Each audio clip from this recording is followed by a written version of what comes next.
vous attendez l'interview. Oui, vous aurez votre deuxième notification qui vous permettra de passer votre interview. Nous sommes venus juste pour cela dans cette vidéo. Vous avez soumis votre DS-260 très tôt. Votre numéro, c'est un petit, c'est déjà current. Jusque-là, vous attendez, vous n'avez pas encore la notification. Cette vidéo vous explique pourquoi vous n'avez pas encore votre notification. Le fait de soumettre votre DS-260 au mois de mai ne signifie pas que vous aurez la notification du jour au lendemain dès que votre numéro est current. Votre numéro peut être current et cela peut vous prendre 1 à 2 mois pour avoir votre notification. De même, ça peut vous prendre juste une semaine ou quelques jours et vous avez votre notification. Du fait que vous n'avez pas encore votre notification, cela ne signifie pas que c'est fini. Cela ne signifie pas que le KCC ne pourra plus revenir à vous pour vous notifier. Les notifications se font de la manière que vous pouvez avoir du mal à les comprendre. Le temps que peut prendre votre notification dépend de l'ambassade et de KCC. Aussi longtemps qu'une date n'est pas encore fixée pour votre interview, vous ne pouvez pas avoir la notification de KCC. Voilà, on se retrouve juste après.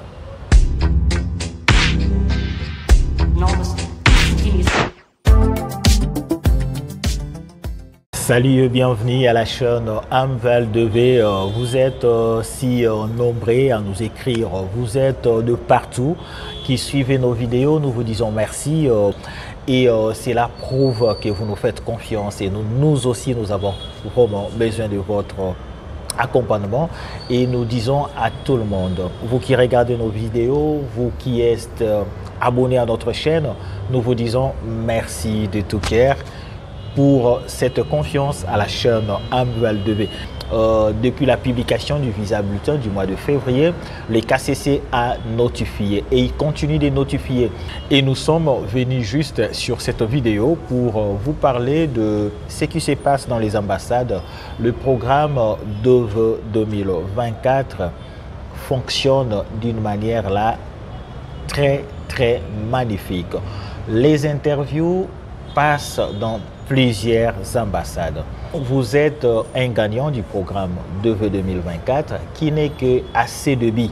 Et c'est depuis le mois d'octobre, qu'on a commencé de notifier les gagnants. Il y a d'autres qui ont reçu leur notification, c'est au mois de septembre, qui devaient passer leurs interviews au mois d'octobre. Il y a d'autres qui ont reçu leur notification au mois de novembre pour passer leur interview au mois de décembre. Aussi des ceux-là qui sont notifiés, qui vont passer leur interview au mois de janvier. D'autres le passeront au mois de février.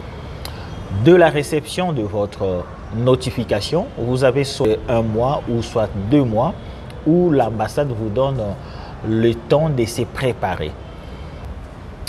Souvent, vous vous présentez à votre interview sans pour autant être mieux préparé. Et c'est aussi l'une des causes de plusieurs refus de visa. Au lieu d'attendre 2 semaines avant votre interview, c'est ce qui est recommandé. Moi, je vous demanderai, je sais que dans certaines de mes vidéos, j'ai aussi parlé de cela, vous devez vous présenter à l'hôpital 2 semaines avant votre interview. Mais là, désormais, je vous demanderai ceci de la réception de votre notification. 1 jour après, 2 jours après ou soit 1 semaine après, vous devez déjà vous présenter à l'hôpital et c'est là vous éviterez de connaître soit les retards. C'est l'une des causes qui aujourd'hui fait en sorte que vous passez votre interview mais sans le résultat médical. Malgré que l'interview s'est bien passée, qu'est-ce qui va arriver? Vous serez placé en procédure administrative et vous allez sortir de l'ambassade avec un papier bleu qui vous demande de se présenter ou d'envoyer le résultat médical. Et c'est sur base de ce résultat médical que l'ambassade va juger si vous avez le visa où vous n'avez pas le visa. Puisqu'il arrive de fois où vous allez vous présenter à l'hôpital, l'hôpital n'est pas à mesure de vous donner le résultat de votre visite médicale dans les délais de 2 semaines et vous serez dans l'obligation de se pointer à votre interview sans les résultats médicaux. Les ambassades demandent aux candidats, vous jouez comme étant célibataire, c'est bien bon. Mais si vous avez un enfant, c'est au moment de l'inscription que vous devez ajouter l'enfant. Mais il arrive des fois où les gens cherchent à aller plus loin. Il a joué comme étant célibataire le jour de son interview du fait qu'il a changé de statut.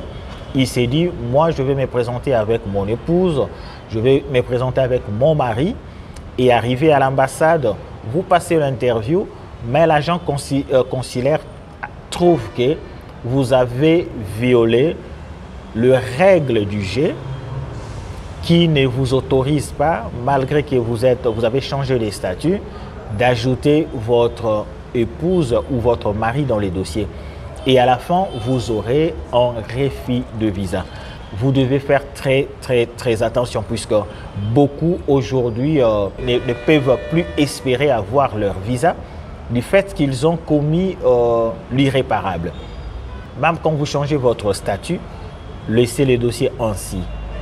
Obtenez votre visa après l'interview, voyagez, arrivez aux États-Unis, faites les regroupements familiales.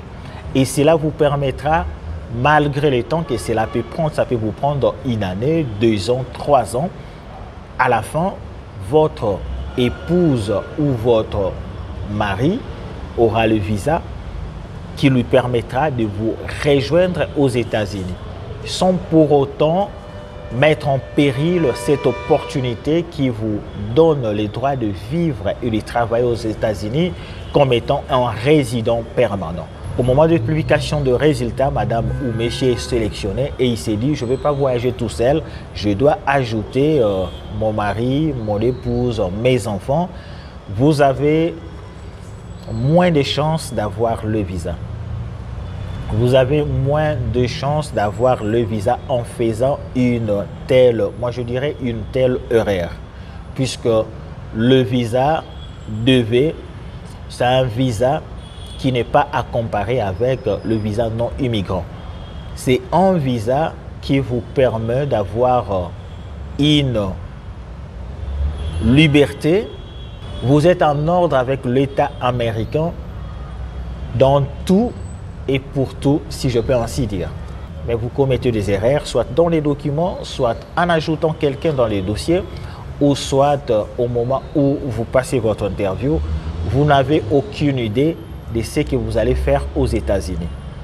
Oui, j'avais été sélectionné, oui, j'ai ma notification, je vais me présenter à mon interview. Arrivé à l'interview, vous ne savez que dire, que répondre dans toutes sortes de questions qui vous est posées. C'est aussi mettre en péril votre sélection, puisqu'à la fin, vous n'allez pas répondre correctement aux questions qui sont posées et vous n'aurez pas le visa. Veillez à ce que le nom qui est repris sur votre acte de naissance soit conforme avec les noms qui sont repris sur votre jugement supplétif. Il y a les noms de parents. Vous devez bien voir qu'est-ce qui a été écrit comme nom dans votre casier judiciaire, dans votre jugement supplétif, dans votre acte de naissance. Le même nom doit se figurer dans tous les documents et l'orthographe ne doit pas changer. Donc, c'était ça juste un petit conseil à vous qui, jusque-là, vous n'avez pas encore passé votre interview.